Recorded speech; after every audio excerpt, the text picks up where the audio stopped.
Olá, boa noite. Você vai ver hoje, no segunda edição, feminicídio na terceira idade.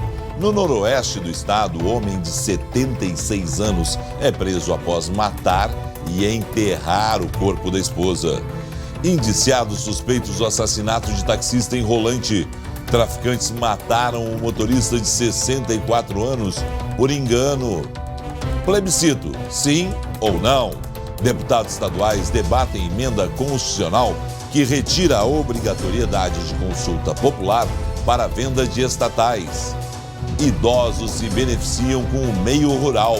Pesquisa revela que morar no campo traz mais qualidade de vida do que na cidade. O SBT Rio Grande, segunda edição, está no ar.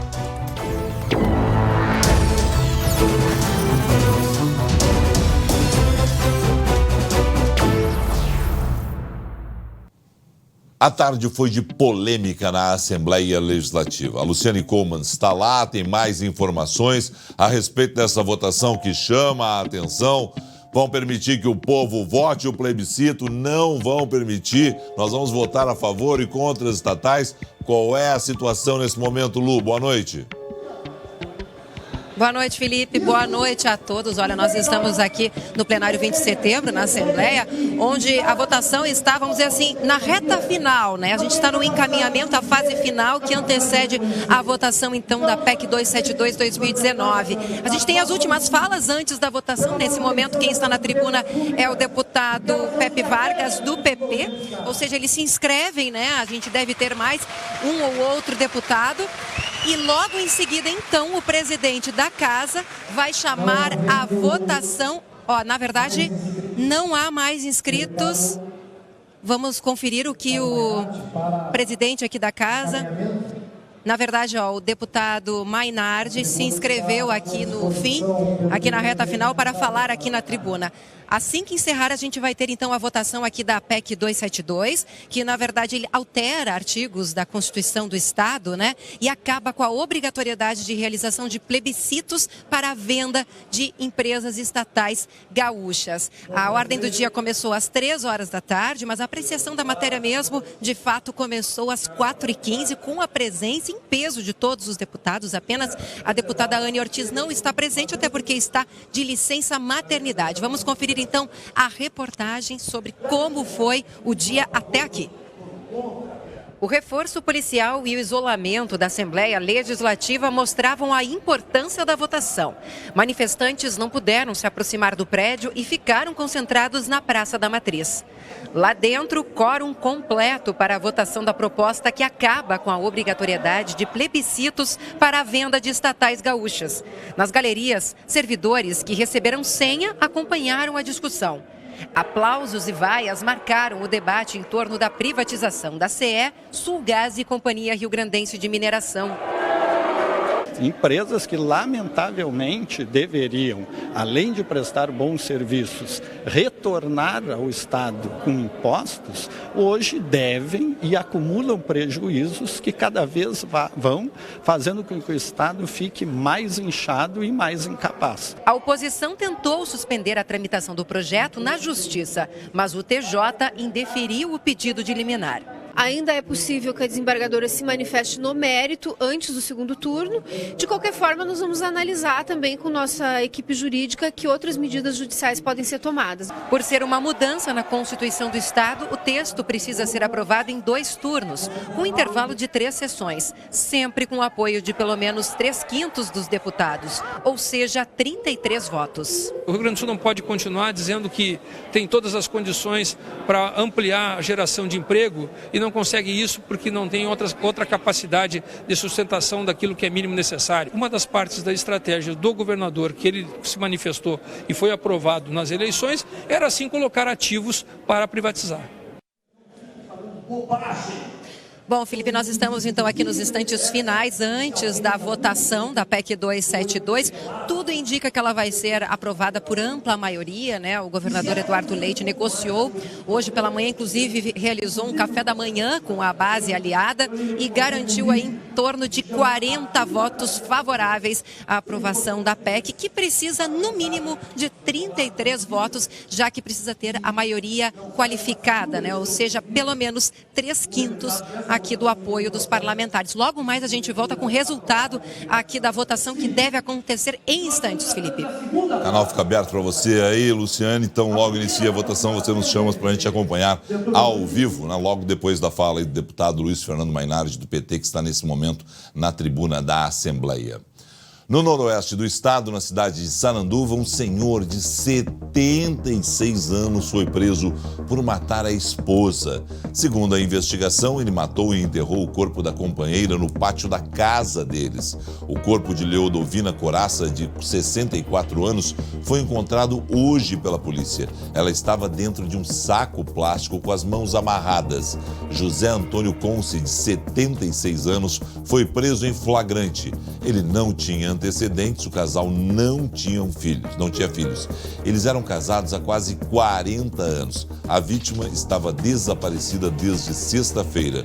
No sábado, o marido, ao ser questionado sobre sua esposa, disse que ela tinha sido internada, mas sem dar muitos detalhes. No final de semana, vizinhos viram ele fazendo buraco e lavando a casa. Ele nega o crime, mas já está detido no presídio local. Foram indiciados suspeitos da morte de um taxista em Rolante. O motorista de 64 anos foi morto por engano pelos traficantes. No dia 9 de abril, 2 homens foram presos em uma operação da polícia por envolvimento no crime. Eles irão responder por homicídio qualificado e organização criminosa. Outros 2 homens estão foragidos e também devem ser indiciados. Um dos foragidos ainda irá responder por liderar facção criminosa. Um 5º homem foi indiciado e vai responder por posse irregular de arma de fogo. A polícia ainda pediu a internação provisória de um adolescente. O taxista Sérgio Jaime Bernardes, de 64 anos, desapareceu no dia 28 de março. Ele trabalhava há 10 anos como taxista em Rolante, no Vale do Paranhana. De acordo com a Polícia Civil, a vítima foi sequestrada e torturada pelos criminosos ligados ao tráfico de drogas na cidade de Portão, no Vale dos Sinos.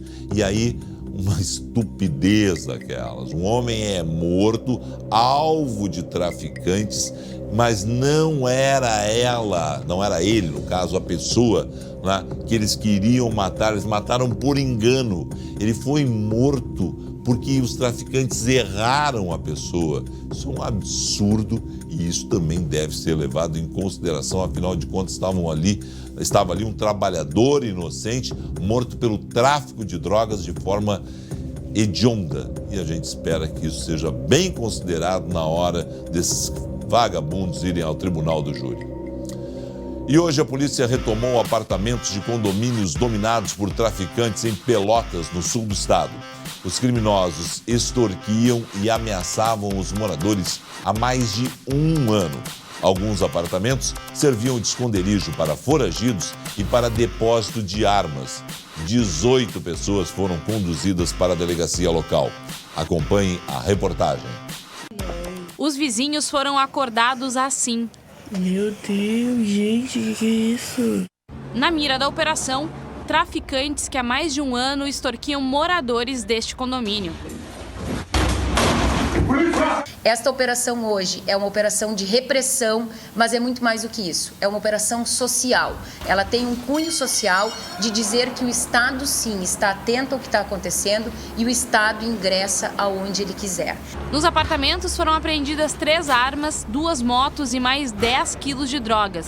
A quadrilha detinha o poder do prédio. O condomínio deveria pagar uma mensalidade, como se eles fossem donos do condomínio. Eles cobravam dos síndicos uma mensalidade, como se os condôminos tivessem a obrigação de sustentar o crime organizado. Eles obrigaram os moradores a retirarem as câmeras. Eles ostentavam armas de fogo por inúmeras vezes. O homem considerado chefe da quadrilha está foragido por envolvimento em um sequestro.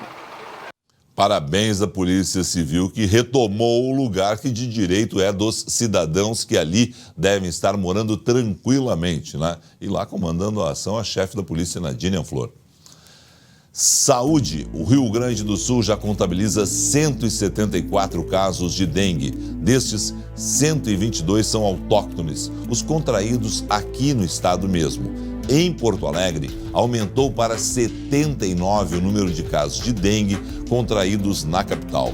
Ao todo, são 85 pessoas diagnosticadas com a doença.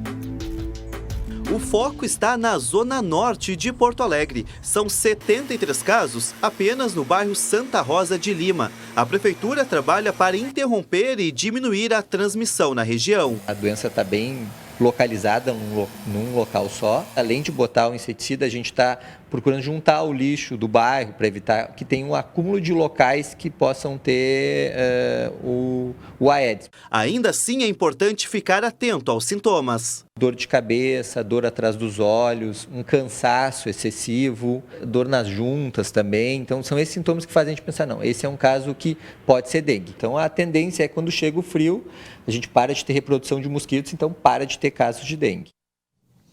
Uma pesquisa revela que morar no campo traz mais qualidade de vida do que na cidade. Aqui no Rio Grande do Sul, muitos que se beneficiam com o meio rural são os idosos. Todas as tardes, faça chuva ou faça sol, lá vai Dona Nilza. A produtora rural, mesmo sendo aposentada, prefere uma rotina de trabalho. Como muitos idosos no sul do Brasil, usa o tempo e a energia para continuar fazendo o que gosta, na atividade do campo. A paixão por criar animais move esta vovó de 88 anos. Aí eles vêm correndo e levantam as cola aí para cima. Aquele parece que estão dançando, vem para cá. Feliz da vida porque a senhora está aqui oferecendo milho. É. No Brasil, 15% da população idosa está no campo, segundo os dados do IBGE. Mas alguns municípios da zona sul do Brasil estão na contramão destes números. É o caso de Canguçu, com 55 mil habitantes. 63% da população idosa está no campo e mais, ativa, com saúde e com qualidade de vida. O dado foi observado por esta especialista em desenvolvimento rural.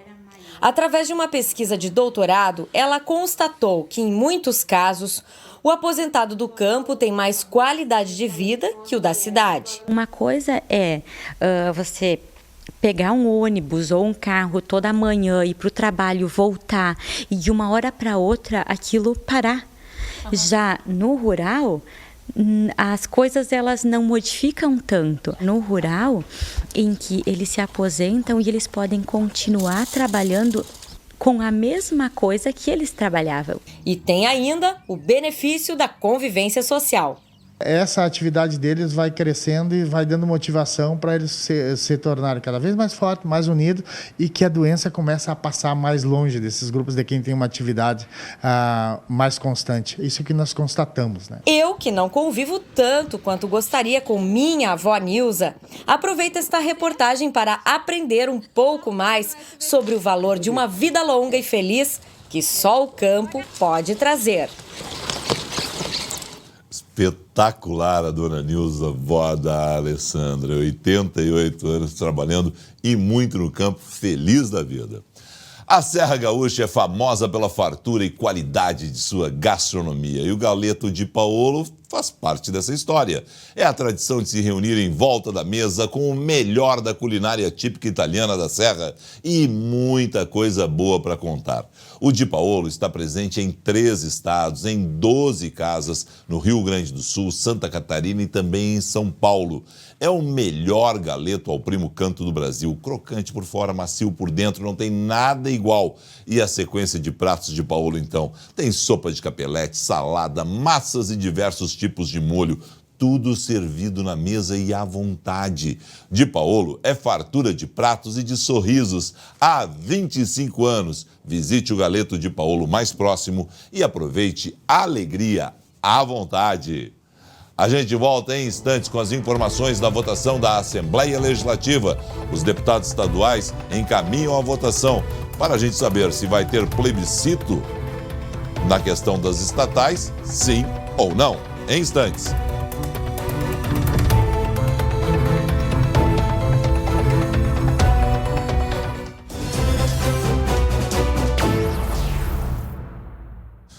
Vamos voltar à Assembleia Legislativa, conversar com a Luciane Coman a respeito da votação na Assembleia do projeto de emenda constitucional, da PEC, a respeito das privatizações do Rio Grande do Sul. Sai plebiscito, não sai?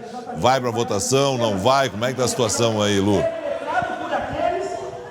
Vai para votação, sim, Felipe, mas sabe como é o jogo político, né? Os deputados acabam se inscrevendo aqui nas falas, nos instantes finais. Nesse momento, quem está falando é o deputado Matheus Wesp, do PSDB. A gente recebeu a informação de que há mais 2 deputados inscritos para falarem aqui na tribuna. Cada um tem 5 minutos para fazer, então, as considerações finais. E depois, aí sim, devemos ter a votação da PEC 272, que prevê o fim da obrigatoriedade da realização de plebiscitos para a privatização, para a venda de estatais do setor energético, ou seja, da CE, da Sulgás e da Companhia Rio Grandense de Mineração. E, Felipe, por se tratar de uma PEC, né, uma proposta de emenda constitucional que acaba alterando a Constituição, a votação ela precisa ser realizada em 2 turnos. Esse aqui é o primeiro turno.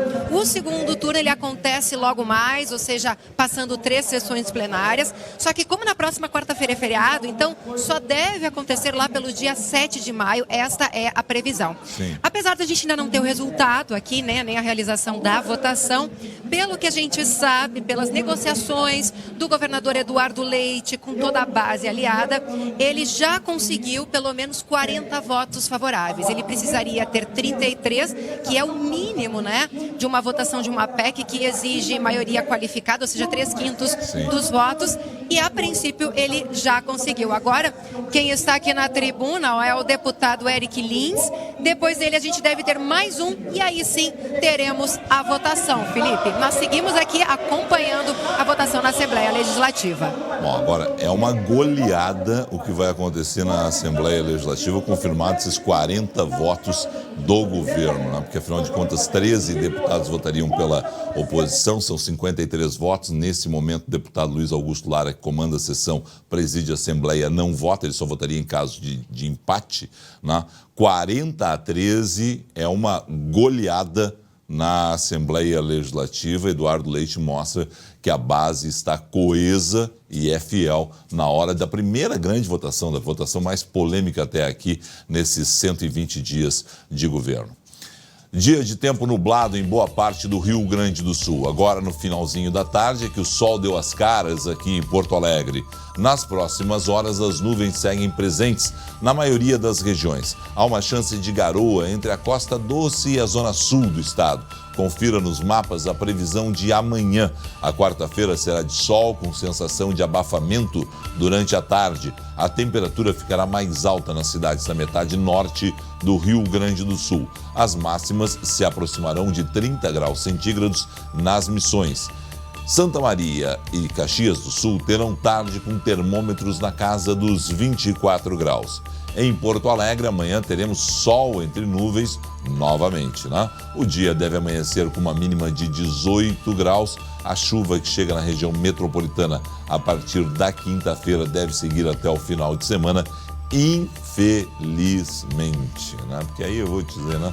Tudo que a gente quer é um final de semana de tempo bom para poder curtir as crianças, para poder curtir os parques, para poder curtir a orla de Porto Alegre.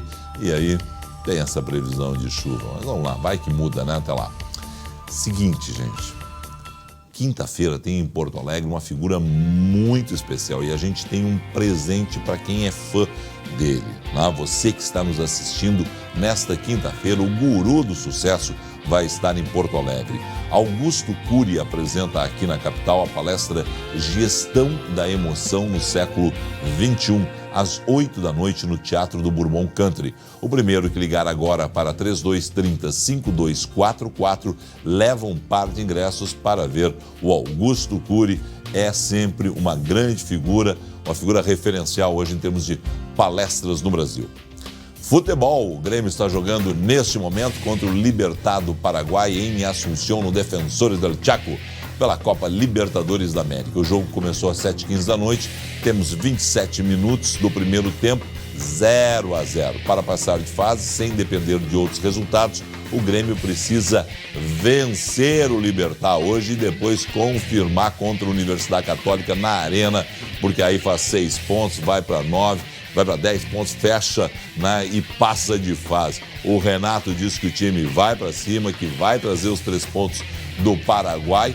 E a gente, claro, confere os melhores momentos amanhã no SBT Esporte com o comando da Débora de Oliveira. Ela chega depois do Marcelo Coelho, às 11h40 da manhã, o SBT Rio Grande, na sequência, o SBT Esporte. Fique agora com o SBT Brasil. Nós voltamos amanhã às 7h20. Uma ótima noite a todos. Até lá.